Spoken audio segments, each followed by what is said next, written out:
నమస్తే welcome to prime 9 desk analysis నేను మీ బ్రహ్మనాయుడు 2024 ఎన్నికలు సమీపిస్తున్న వేళ జనసేన పార్టీలో చేరికలైతే పెద్ద ఎత్తున అయితే కనపడతామని ప్రత్యేకించి చెప్పాలంటే 2019 ఎన్నికల్లో జనసేన పార్టీ జీరో బడ్జెట్ పాలిటిక్స్కి అయితే పెద్ద ఎత్తున అవకాశం ఇచ్చిన పరిస్థితి ఉంది. అయితే అనేక మంది దిగువ మధ్యతరగతి కుటుంబాలకు చెందినటువంటి వ్యక్తులకు సైతం కూడా జనసేన పార్టీ టికెట్లు కేటాయించింది. అయితే ఎంతోమంది దిగువ మధ్యతరగతికి చెందినటువంటి వ్యక్తులు టికెట్ కేటాయించిన నేపథ్యంలో చాలా వరకు అందులో సీరియస్ ఎలక్షన్ చేయలేదనేటువంటి ఒక అపవాదును ఆరోపణ అయితే జనసేన పార్టీ అయితే మూట కట్టుకుంది. అయితే ఈసారి ఎన్నికల్లో ఖచ్చితంగా సీరియస్ ఎలక్షన్ చేసేటువంటి వ్యక్తులకే టికెట్ ఇవ్వాలనేటువంటి ఒక ఆలోచనలు అయితే జనసేన ఉన్నట్టు తెలుస్తోంది. ఇప్పటికే జనసేన తెలుగుదేశం పార్టీతో కలిసి సమావేశాలు సమన్వయ కమిటీలు ఉమ్మడి సమావేశాలు అయితే నిర్వహిస్తుంది. అయితే టీడీపీ జనసేన కూటమిలో పోటీ చేసేటువంటి అభ్యర్థులు ఖచ్చితంగా రాజకీయంగా సామాజికంగా ఆర్థికంగా బలవంతులకు మాత్రమే టికెట్లు ఇస్తామనేటువంటి ఒక ఇండికేషన్ అయితే రెండు పార్టీలకు చెందినటువంటి అధినేతలు అయితే ఇచ్చిన పరిస్థితి ఉంది. ఇప్పటికే తెలుగుదేశం 2 స్థానాలు ప్రకటించగా జనసేన అధినేత కూడా రాజోలు రాజానగరం 2 నియోజకవర్గాలను అయితే ప్రకటించారు.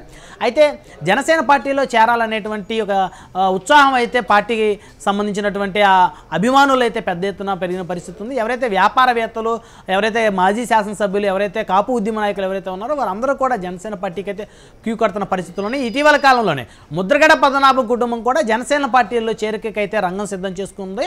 జనసేన అధినేత నాయకత్వంలో పనిచేయడానికి అయితే ముద్రగడ కుటుంబం అయితే సిద్ధంగా ఉన్నట్టు తెలుస్తుంది. అదేవిధంగా అనేక మంది కాపు సామాజిక వర్గానికి చెందినటువంటి శాసనసభ్యులు కానీ మాజీ శాసనసభ్యులు కానీ జనసేనలో చేరేందుకైతే రంగం సిద్ధం చేసుకున్నట్టు తెలుస్తుంది. ఎందుకంటే జనసేన పార్టీ వచ్చే ఎన్నికల్లో సీరియస్ ఎలక్షన్ చేస్తున్నటువంటి ఇండికేషన్ వెళ్ళడంతో ఖచ్చితంగా జనసేనలో చేరాలనేటువంటి ఒక ఆశాభావం అయితే పార్టీకి చెందినటువంటి నేతల్లో కానీ లేకపోతే కాపు సామాజిక వర్గానికి చెందిన నేతలు కానీ పెద్ద ఎత్తున అయితే పెరిగిందని చెప్పుకోవచ్చు. ప్రత్యేకించి చెప్పాలి అంటే హైదరాబాద్లోని ప్రముఖ వ్యాపారవేత్త అయినటువంటి అరవ రామకృష్ణ సైతం కూడా జనసేన పార్టీలు చేరేందుకైతే రంగం సిద్ధం చేసుకున్నట్టు తెలుస్తోంది.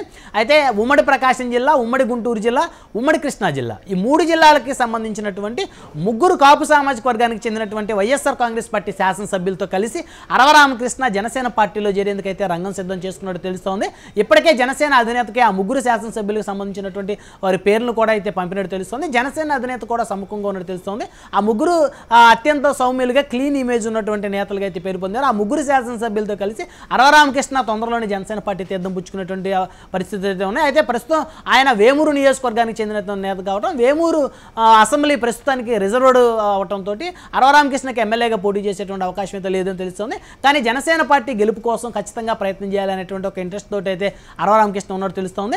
అయితే 3 శాసనసభ్యులతో కలిసి అరవ రామకృష్ణ జనసేన పార్టీలో చేరిక రోజు మరికొంతమంది కాపు సామాజిక వర్గానికి చెందినటువంటి ప్రముఖ వ్యాపారవేత్తలు, హైదరాబాద్కు చెందినటువంటి బిల్డర్స్ ఎవరైతే ఉన్నారో, రియల్ ఎస్టేట్ వ్యాపారులు ఎవరైతే ఉన్నారో అనేక మంది కూడా జనసేన పార్టీలో చేరేందుకైతే రంగం సిద్ధం చేసుకున్నారో తెలుస్తుంది.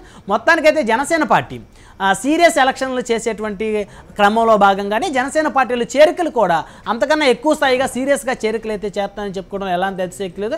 ఇప్పటికే గోదావరి జిల్లాలో ముద్రగడ పద్మనాభం చేరిక ఖరారవడంతో గోదావరి జిల్లాలో కూడా జనసేన పార్టీకి గ్రాఫ్ పెరిగిందని చెప్పొచ్చు. అదేవిధంగా ఉమ్మడి గుంటూరు, ఉమ్మడి కృష్ణా, ఉమ్మడి ప్రకాశం జిల్లాకు చెందినటువంటి కాపు సామాజిక వర్గానికి చెందినటువంటి 3 శాసనసభ్యులు జనసేన పార్టీలో చేరిన తర్వాత ఖచ్చితంగా ఈ 3 జిల్లాలకు సంబంధించి జనసేన పార్టీ ఇప్పుడున్నటువంటి బలాన్ని అయితే రెట్టింపు బలం అయితే జనసేన పార్టీకి పొందుతుంది అనేటువంటి దాంట్లో అయితే ఎలాంటి అతిశయోక్తి లేదని చెప్పుకోవచ్చు.